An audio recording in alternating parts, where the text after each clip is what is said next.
Hello, I'm Jen Giroux, and I am lucky enough to be a part of the first annual Mapledale Golf Tournament, and I am happy to be sponsoring it, and I hope to do it in the future years ahead, and hopefully we'll get more and more people as they go. I am lucky enough to be golfing with our family friend, Liam Hall, who we all grew up, our kids grew up together, and my brother came from Philadelphia, and I have someone that works with us that's here, and we're looking forward to a great day. All right, here we go. We're gonna go win this tournament. Yep, we're ready. With 2 sets of golf clubs. I'm Dave Carlson, I'm the manager here. Been here for 28 years, started in 1996. Today is the first annual Robert Hawkins annual golf tournament. So we are preparing for the 100th anniversary of both the golf course that started in 1926 by Robert Hawkins, African-American man who amazingly purchased the property, the Randall Estate, and built a 9-hole golf course on it. And that very year that he bought it and built the course, hosted the first annual National Negro Championship. And had 37 contestants come from as far away as Chicago back in 1926 to play a golf tournament. And then they also had the second annual and the third annual here in 27 and 28. So a very exciting history here right into the town of Stow that we're preparing for the 100th anniversary coming up of.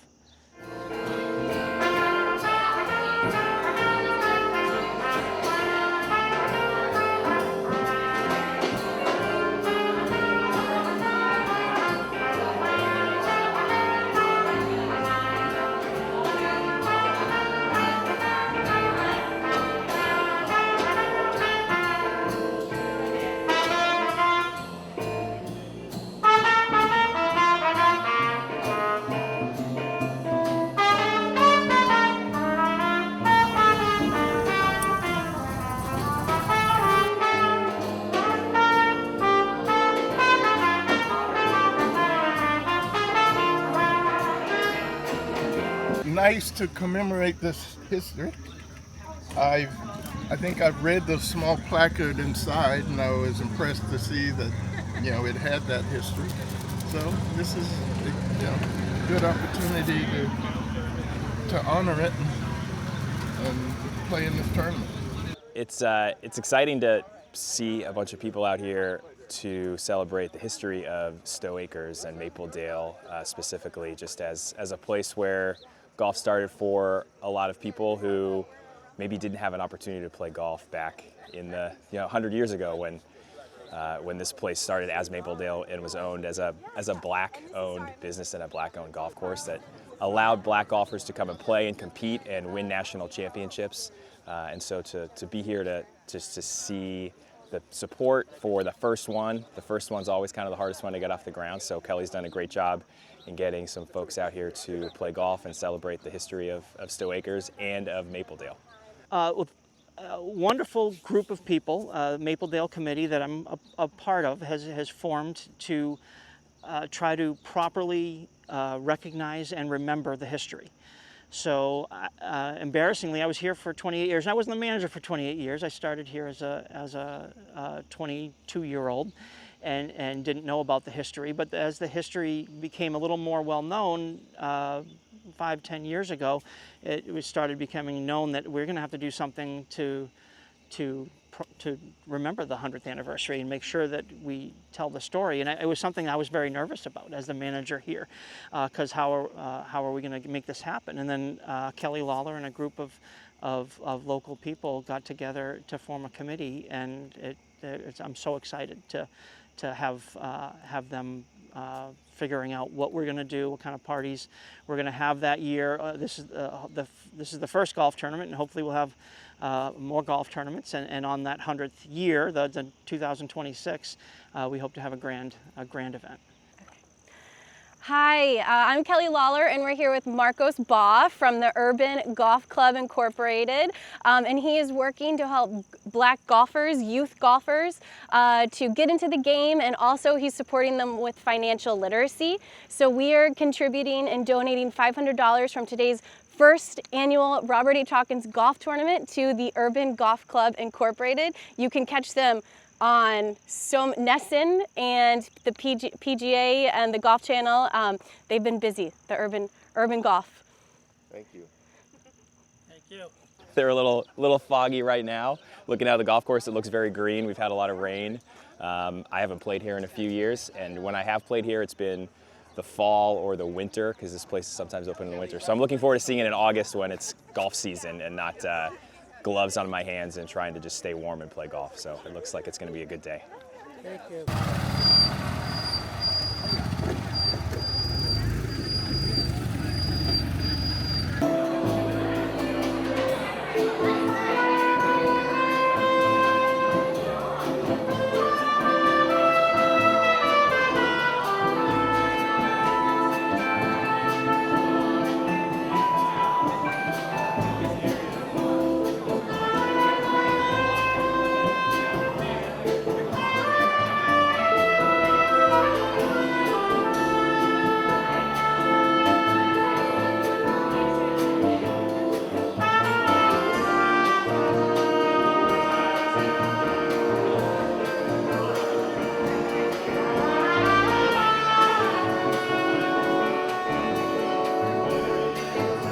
Welcome to Monday, August 26th. We are here at Stow Acres, and we are celebrating the first annual Robert H. Hawkins Golf Tournament. It's been at least 6 months of planning, and our committee, the Rediscover Mapledale Committee, has been together for 2 years.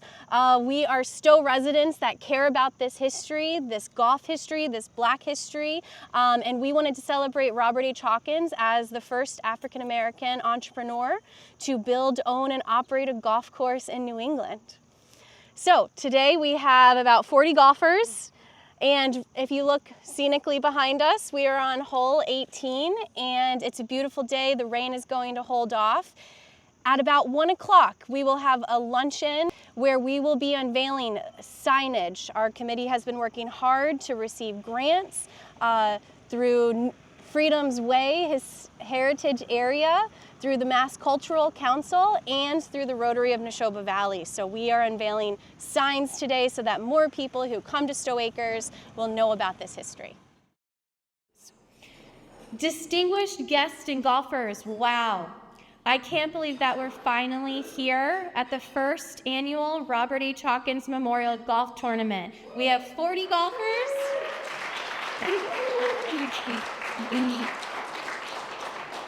And 30 volunteers and organizers that came to help us out at our luncheon. I am Kelly Lawler, and I am a co-chair of Rediscover Mapledale. I am a teacher by trade, and my co-chair is Stacen Goldman, who couldn't make it today. She is a historian. Thank you all for being here. It is a great honor and excitement that I stand before you to share this day and the long-lasting vision of Rediscover Mapledale. We are a nonprofit organization, and we were titled Rediscover Mapledale for a reason, because we felt like time had buried this part of Stow's important history. This tournament is a part of a larger effort to bring Robert H. Hawkins and Black golfers' legacy into the light. This initiative is dedicated to commemorating Black golf in Stow and Black golf history by educating our community and by celebrating the centennial anniversary of Mapledale Country Club, founded by Robert H. Hawkins right here when he purchased this 190-acre estate from Dr. John Witt Randall in February of 1926. So, thanks for coming this year. We hope to see you next year, and we hope to see you in 2026. The Mapledale Country Club, now Stow Acres, and the town of Stow are situated in the homelands of the Nipmuc people. Nipmuc translates to freshwater people, and this land is characterized by the interconnecting rivers, lakes, and ponds, important sources of both sustenance and transportation. This includes waterways that run through and around the modern Stow Acres Country Club. The identifier Nipmuc embeds the indigenous people of the region and the natural landscape. As freshwater people, the Nipmuc are inalienable from the lands that birthed and sustained them. Together, we want to acknowledge, recognize, and thank the Nipmuc people for their stewardship of this land and all the indigenous people of Massachusetts. We have so many people to thank. Cool. And speaking of people to thank, we want to send a huge shout out to all of our sponsors this year, but especially Ginger Rowe Holmes. Go ahead, clap for her. She was our gold sponsor, and this event could not have happened without her. I called her up on a Friday. I was waiting for my car to get serviced, and I said, let me just, call up some local people and see who wants to help out, and she was there when I needed her. We all know how difficult it can be buying a home, how daunting that decision is, and you want someone that's local, who knows the market. You want someone that you can trust, that has your best interests at heart. So I just want to really send a shout out to Jen Duro. Thank you.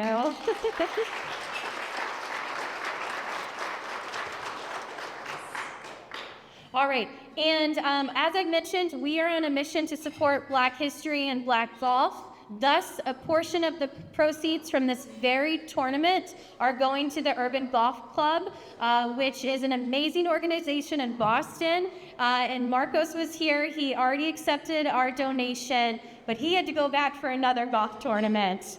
He said, everybody's welcome to continue the party there, okay? Franklin Park. He said, no joke, you're welcome. And he is working to support Black youth in golf. He's also working to inform and educate around financial literacy. So we're happy to contribute there. We also want to continue to give back to Black golf groups and associations. And so we have one amazing group here. We are so honored to have the United Golfers Association, the UGA. Thank you for coming. Their organization, a nonprofit, was founded in 1925 and served as a parallel institution to the All-White Professional Golfers Association, the PGA, that was formed 9 years earlier in 1916. Rediscover Mapledale wants to honor Robert Hawkins as a co-founder of the UGA with a donation for $1,000. You all made that possible. 40 golfers, 30 lunchers. Thanks for being here.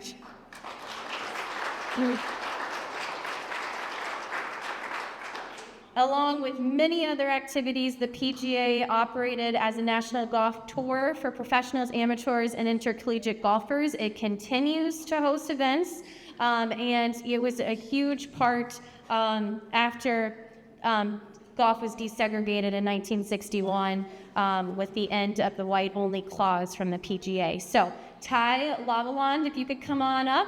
We want to provide you with our $1,000 donation today.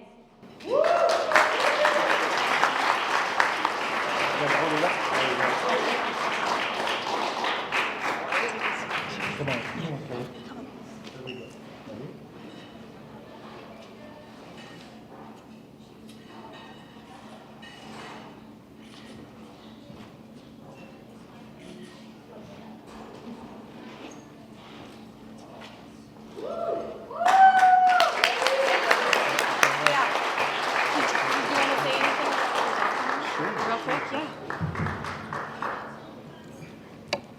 So I just want to say thank you again to the team from Rediscover Mapledale. This is really amazing. Thank you so much.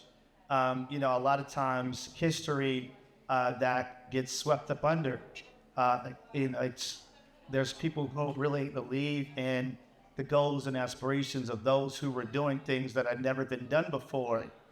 And now everyone is starting to say, how can I help?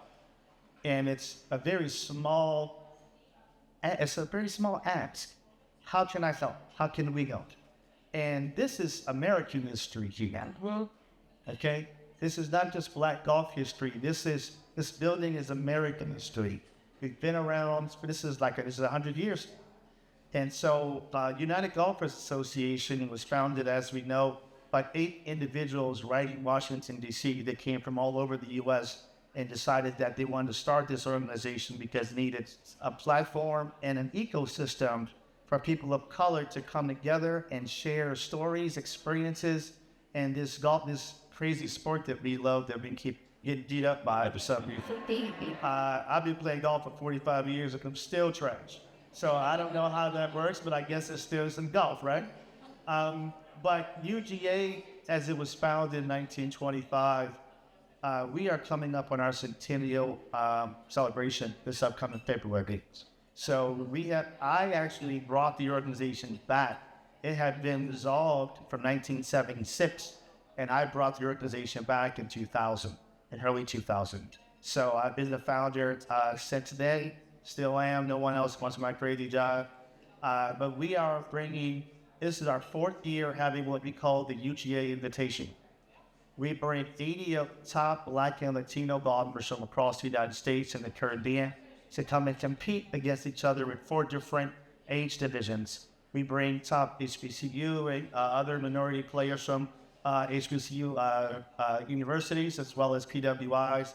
And then we also bring about 50 professional tour players. And so we bring all of these folks together over a weekend, and we're very fortunate to have partnerships with Coca-Cola Florida, that is the 4th largest Black-owned business in the United States.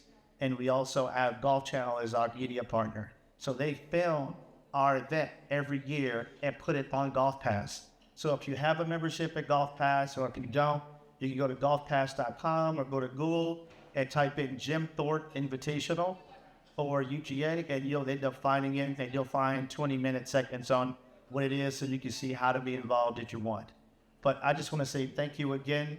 So if you want to know more information about our organization, you can go to UnitedGolfersAssociation.org.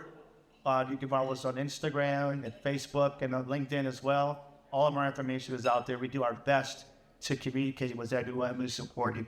So thank you again. We appreciate Dave and the team here. Thank you for being a great host. This has been amazing. The course is in fantastic shape. There's always, as I've done a good job, there's some little things I'm going to fix. But just know that we have magnificent time together. And layout was fantastic. And then no matter was this in my coursing, I don't want to die. So thank you. I thank you again to you guys. We appreciate so much.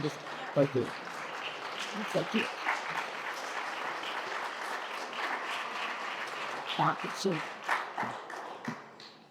All right, so none of this work can happen without people like us, without people like you that are caring and that are willing to put themselves out there to volunteer. So we have a lot of foreign people on our committee that have volunteered, and we're so thankful for them. Rediscover Mapledale is grateful for our partnerships. This work wouldn't have happened without being in the town of Stow. So there's a lot of things that had to happen. There's a conservation restriction. We had to partner with our town. We had to partner with the Conservation Commission. We had to partner with different historical groups. And so what's really happening and how everybody is here today, it's just a really beautiful story. As part of our efforts, we secured grant funding last year, $3,500. This year, $10,000, and that is why you will see in just a minute an amazing sign that we will be unveiling for the first hole, the original first hole of Mapledale Country Club.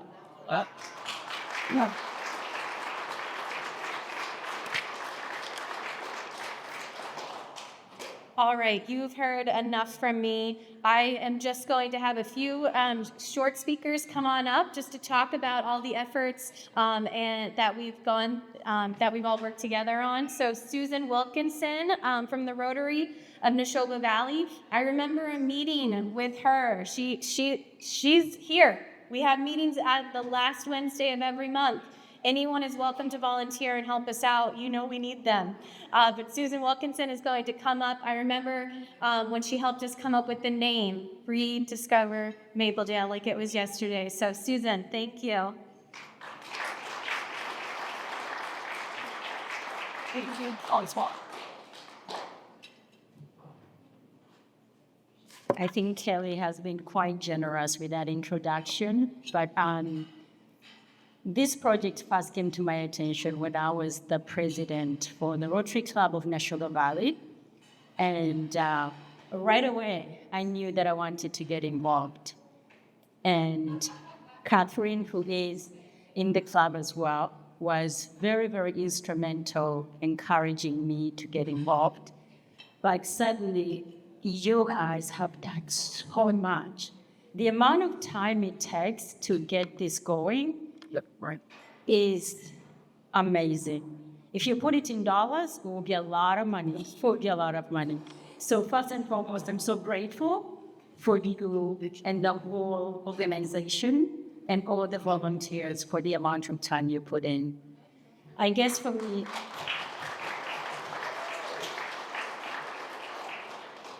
me, two things kind of are resounding in terms of this getting off the ground. It's history. Right. History matters. History matters a lot. So for me, as a Black woman living out this way, to have my child play golf in the first ever tournament means a lot. You know, that means he can see himself amongst all of us. So when we do erase history, we miss out a lot as a society, as a community altogether. So I guess the one thing that I would really encourage people is let's be friends with history, even if it's really intimidating, even if we don't want to know some of the facts, it still matters and it does make a difference. The other thing is community. Like they say, when two people come together or more, magic happens. And all it took was very, very committed people. They are mothers, they have their own professions, but juggling that and committing themselves to this absolutely made a difference, because it was actually you guys who were able to bring everyone together. And of course, the Rotary Club of Neshoba Valley, we are always behind you. We will do everything that we need to do to support this at any time, any day. And of course, last and foremost, I'm so grateful for my current president, Brad, who's right there.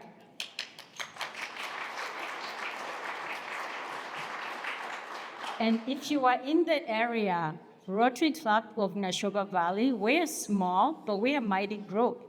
We do big things. You need to come and join us. Just come have fun. Just come have fun. And we have the Staff of Cruiser coming up. It's a very, very fun event. So I'll just encourage all of you to just come and join us. Bring your kids. We will work around your schedule all together. I think that's all I have to say. Thank you so much. Thank you, Susan.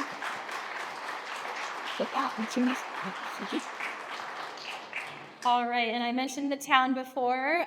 We have our chairperson from the town of Stow. He's going to talk about what it's been like being on the select board and being a part of this project. Come on up, JT Toole.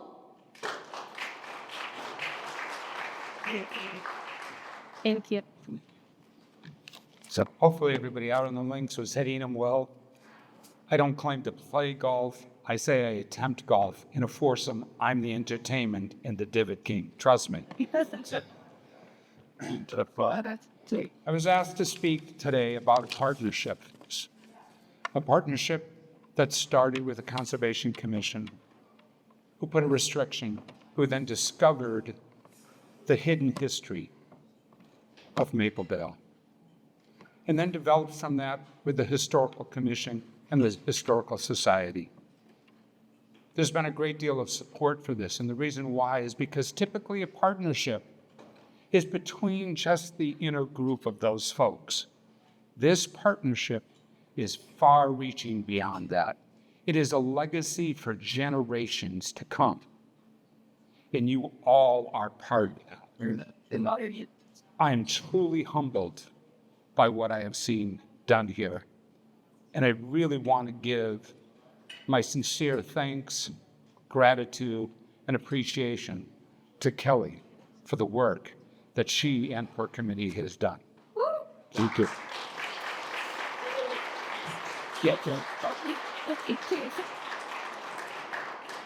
Thank you so much, JT. We are so happy that everyone could be here. Now, you have a special treat. Speaking of partnerships, we've been able to work with different public historians and professors, and you have a special treat here today, just so you get to learn a little bit more about Robert H. Hawkins and become a friend of American history, as Susan said.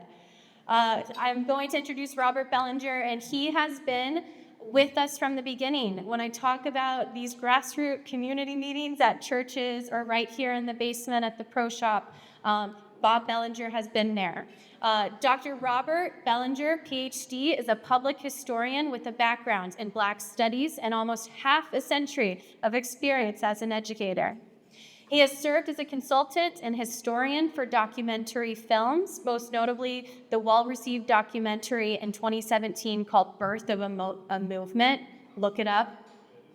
Dr. Bellinger has been engaged in public history projects at historic sites, monuments, and installations. I was having a brief conversation with him today, and I said, "I thought you were retired." And he said, "Nope, I'm just getting started." Recently, Dr. Bellinger completed a research project with the Lexington Historical Society on the history of Black people in Lexington between the years 1690 and 1800. If you drive through Lexington, Massachusetts in February, you will see these hanging in their town. He serves on so many boards, including the Robbins House in Concord and the Shirley Eustace House in Roxbury, and most recently, he was elected on the board of Middleton Place in Charleston, South Carolina. So without further ado, we are honored to have Dr. Bellinger talk about this history today.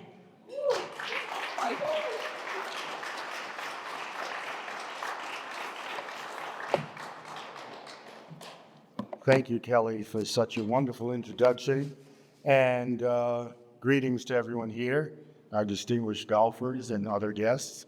It's a pleasure for me to be here today. Hopefully, some of what I will say will help you to begin to at least like history, if not love history. We are here today to remember and celebrate Robert H. Hawkins and the founding of the Mapledale Golf and Country Club. The celebration of Robert Hawkins provides us with the opportunity to explore the intersection between people of African descent, golf, and the history of the United States. It is fitting that we have started this celebration this year, and it is hopeful that the seed we are planting will be in full bloom in 2026 when we celebrate the 100th anniversary of Mapledale. In 2 years, the centennial celebration of Mapledale will coincide with the 250th anniversary of the Declaration of Independence and the birth of the United States. This confluence is relevant as people of African descent have been an essential piece of America's story from its beginning, and they have been an inseparable part of the story of golf since its start here in North America. Let me take you back a little bit. The story of golf in North America begins in the 18th century. The earliest references to golf is with a set of golf clubs that was imported into South Carolina from Scotland by William Wallace in 1739. 4 years later, in 1743, David Diaz imported 96 golf clubs and 244 golf balls into South Carolina. The game evidently became popular because the South Carolina Golf Club was formed in 1786, the first documented club outside of the United Kingdom, and in 1796, the Savannah Golf Club was formed. The earliest reports of this game being played in Charleston identifies Harleston Green, a public park, as the location for golf being played. There was also mention of a clubhouse at Harleston Green in 1795. Now, as you all probably know, during these years, the game was played in open fields and pastures. The course had no set number of holes, no greens, and no designated tee areas. There were also no flags to mark where the holes were dug, so golfers used finders to stand by the hole and alert others of the impending shot by yelling "4." Now, William Wallace and David Dees had several things in common besides an interest in golf. They were both Scottish, and a large number of Scottish people settled in South Carolina in the 18th century, so it's not surprising that golf was first played there.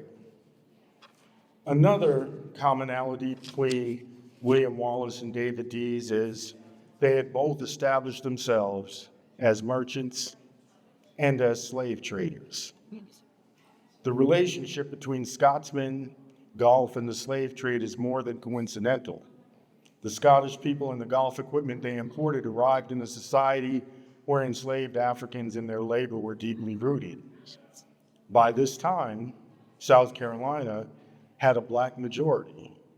There were more enslaved black people there than there were white settlers. Harleston Green, where they played, sits directly across the peninsula from Liberty Square, where the Sons of Liberty met and talked about the reasons for proclaiming independence. It also sits directly across from Gadsden's Wharf, where the majority of enslaved Africans were brought into South Carolina. And if you know, over 40% of the enslaved Africans brought into the Americas, into North America, came through Charleston, South Carolina. It's not surprising to know that these enslaved people were used as the finders to locate the balls and mark the holes. These were the first caddies, a job that became essential to the game of golf.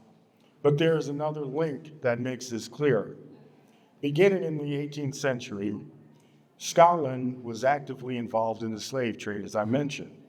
They had control over the slave trade on Bunce Island, located in the Sierra Leone River. And they controlled the fort on Bunce Island.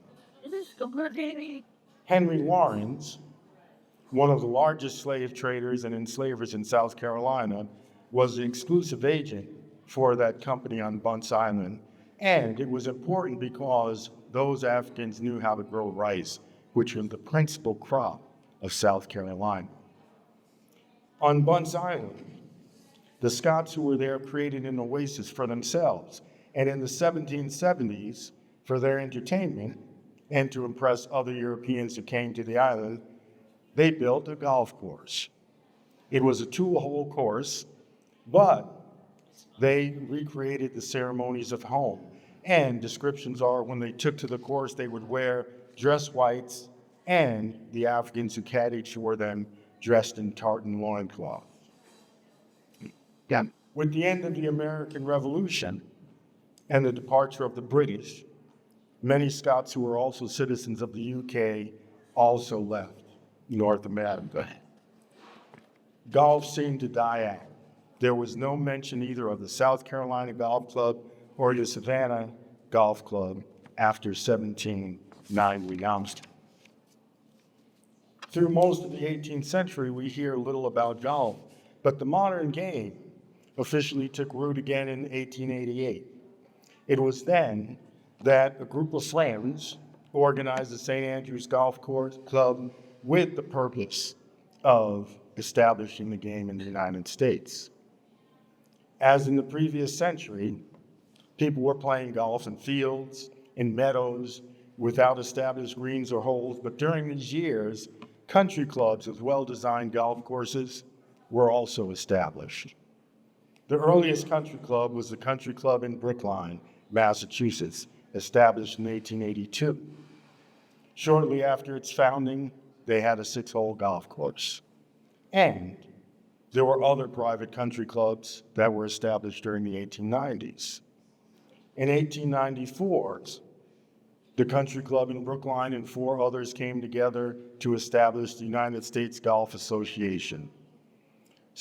And by the 1880s and 1890s, you also had African Americans playing golf. One example of a pre-20th century black golfer is a man by the name of George Francis Grant. Has anyone heard of it? Okay, I knew a few people would have. He played in the fields near his property in Arlington Heights, Massachusetts. And Grant was the first black faculty member of Harvard University when he took the position in the Harvard Dental School's Department of Mechanical Dentistry in 1871. In his role as a medical professional, he developed a method for treating cleft palate, which is very, very important. In his leisure time, he enjoyed playing golf in the meadows near his home. His daughter Frances recalls caddying for him as early as the mid-1880s. And he was often joined in playing by other African-American professionals who he knew, lawyers and restaurateurs as well. At the time, drives were made either directly from the turf or by building little hills out of sand. Getting tired of that, George Grant, who was an innovator, invented a wooden golf tee that he patented in 1899. Now, as his daughter said, he didn't really sell this tee, but he'd give them out to friends and so forth, but he didn't push trying to sell it or make money off of it. And so many people didn't realize that he had invented it. Now, the United States Golf Association began sponsoring the U.S. Open golf tournament, and in 1896, the second U.S. Open brought an interesting challenge to the tournament because of 2 players, John Shippen and Oscar Bunce. The tournament was to be played at the Shinnecock Hills Country Club in New York. John Shippen, who was African American, and his friend Oscar Bunn, who was a member of the Shinnecock tribe, had both helped to build the course, worked there as caddies, and were taught to play by Willie Dunn, the club's professional. Members of the Shinnecock Club, who were familiar with their skills, said they should represent the club in the U.S. Open. And so they paid for their entry fees. Now, one of the things that was happening at this time also was that there was a lot of talk about where would be the first American-born professionals. Where would they come from? Because most of the all of the professionals were European. Now, those golfers objected to Bunn and Shippen's participation, and they got a petition. However, the president of the USGA, Theodore Augustus Havemeyer, said they'd be allowed to play. And if they were the only 2 golfers on the course, the tournament would go on. The other golfers relented, and the tournament was held. Shippen played well, had trouble on 1 hole, as he said, and he finished in 5th place. Bunn finished in 21st. However, with their playing in this tournament, Shippen became the first American-born golf professional and the first African-American to play and earn money in the U.S. Open. Bunn became the first Native American golf professional. And this distinction was made because Bunn, being Native American, was not considered to be a citizen of the United States until 1924, when the laws made Native American citizens. So the first professional American golfer was African-American John Shippen, who went on to play in other U.S. Opens. Now, black golf courses were beginning to be established. There was one report from a newspaper about a course in Atlanta being established in 1960. However, as they said in the paper, so far as is known, they haven't converted the circus grounds into a golf course by any process of law, but are merely using it as their playground through the kindness of the owners and the tolerance of the city. It was not an official course, but it was used as such. Now, during all of this, while the country clubs were being formed, while George Grant was inventing the golf tee and playing in Arlington Heights, this is the world that Robert Hawkins was born into. Born in 1889 in the town of Adams, Massachusetts. He came of age during this growth of golf, this rebirth of golf. And when he was 8 years old, he began caddying and would continue to do so. And in 1926, after having learned the game, developed expertise in the game, because in 1907, he became the general manager of the Sandy Burr Country Club in Wayland, Massachusetts, the first black person in New England to rise to that position. In 1926, he purchased this estate and established the Mapledale Country Club. The newspaper said he built a golf and country club exclusively for colored people, which was the only one of its kind in the country. It would be the first 9-hole golf course in the country to be designed, operated, and managed by an African American. In addition to golf, there were other athletic facilities, including a swimming pool, tennis, trap and gallery shooting, croquet, quoits, and horseback riding for summer sports, as well as the winter enjoyments such as a toboggan ride. The mansion became a clubhouse with a restaurant and banquet hall, and it had rooms where people may spend a day, a week, weeks during vacation periods. The membership rates range between $15 and $25. And if you read the documents there, they also had for children swings, tilts, and a sandbox. And they offered meals of everything from sandwiches to a full dinner.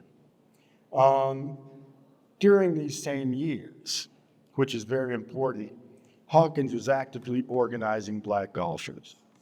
In 1925, as you heard, he helped with the creation of the United Golfers Association, the first black professional golf association, which will celebrate 100 years in February, as we've heard. Don't forget that. That's an important thing. He also arranged for the first 3 of the UGA tournaments to be held here in Mapledale in 1926, 1927, and 1928. He is often referred to as the father of Negro golf for his role in organizing the golfers. Now, sadly, Mapledale was short-lived and hampered by many factors, among them the onset of the Depression. Mapledale closed in 1929. Robert Hawkins went on to continue working in golf and working at golf clubs such as the Green Acres Country Club in Saxonville, Mass. He worked there through the 50s and continued to, but his imprint on golf continued to move forward. 1930, the UGA tournament was held at the Shady Rest Golf Club in Westfield, New Jersey, and by this time it had been firmly established.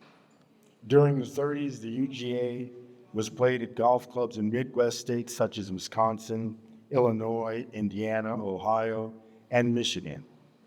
In 1939, the tournament made its West Coast debut at the Cosmopolitan Golf Club of Los Angeles. In 1930, as a testament to the continued growth of the UGA, they developed a full women's division, which was the result of black women pushing for inclusion in golf because they too had been playing through the early years of the 20th century.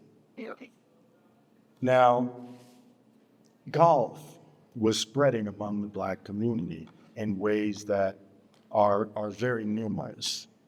The first black college to have a golf course on campus was Tuskegee Institute in Alabama, when they had a 3-hole golf course.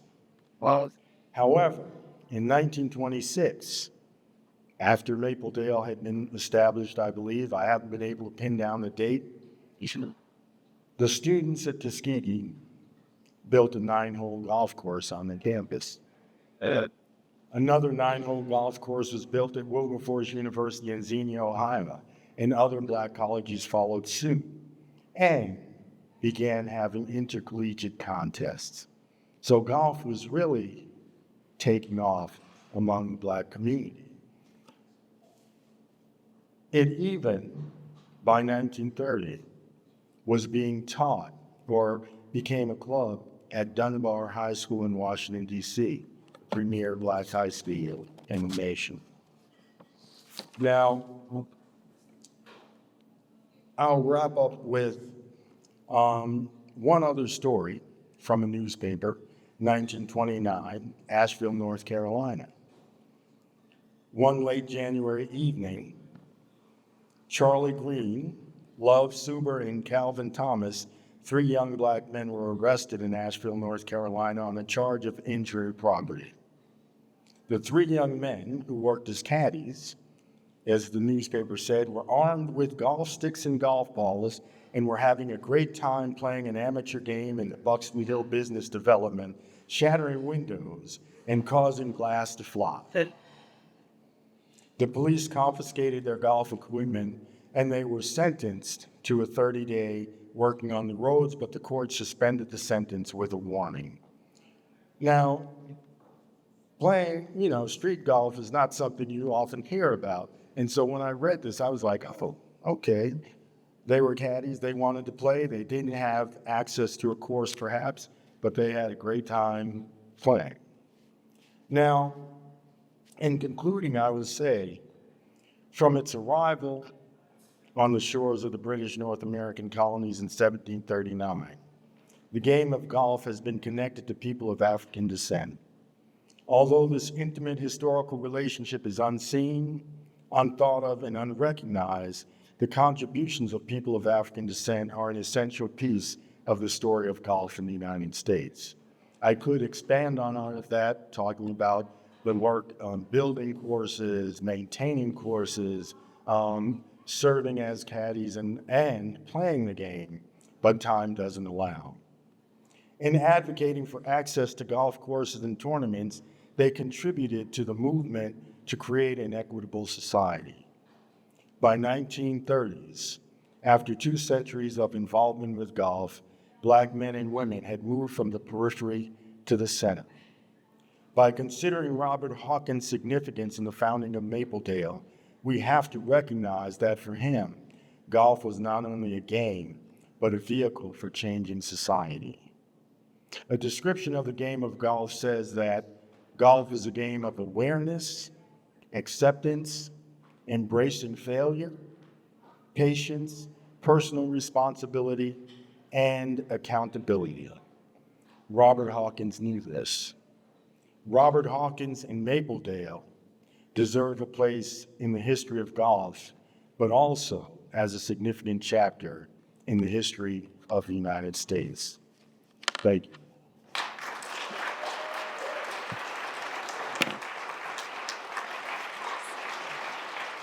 Thank you. That's amazing.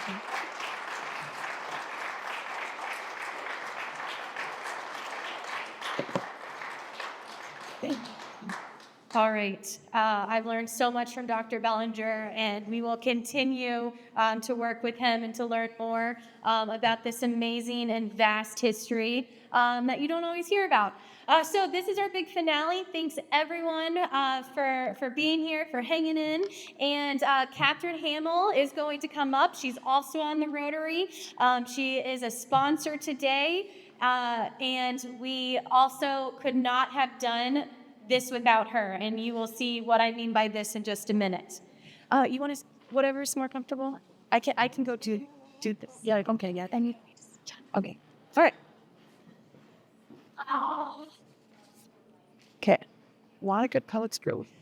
First of all, I'd like to say how honored our Rotary Club of Neshoba Valley has been to work collaboratively on this impactful and important project. In January, Rediscover Mapledale, through the Stow Historic Society, received a $5,000 strategic partnership grant from the Freedom's Way for Phase 2 of our Interpretive Wayfinding Station project. This initiative supports our mission to create engaging, inclusive narratives on our region's history. A big thank you to Freedom's Way for promoting the unique heritage of 45 communities of Massachusetts and New Hampshire. We also received grants from Stow, Bolton, and Lancaster Cultural Councils, and in March, the Rotary Club of Neshoba Valley received a district grant to further support our project at Stow Acres. These wayfinding stations will guide visitors, both golfers and hikers, through the history of this land they are walking on, including the story of the groundbreaking Mapledale Country Club, the first African-American owned golf club in Massachusetts, and also of the indigenous people whose lives and cultures were shaped by the Assabet River that borders it. Our subcommittee has worked diligently since spring, collaborating with Justin Jenkins Creative Design and Interpreting Sports Historical Consulting Group to curate content for these signs. Thanks to these grants, we are fully funded and ready to unveil our first sign today. This first sign will be installed where the first tee is located, near the current flagpole, which is actually right outside here. And without further ado, we're going to unveil the sign. We are thrilled to bring this vision to life at the former Mapledale Country Club.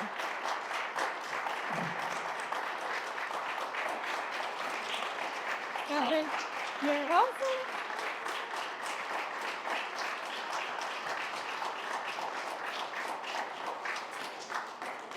And Interpreting Sports were our historical consultants that helped us curate the material that actually went on, the content that actually went on the sign. And Justin Jenkins of Creative Services has made everything beautiful with our logo and all of our signage. So we want to give them a big round of applause as well.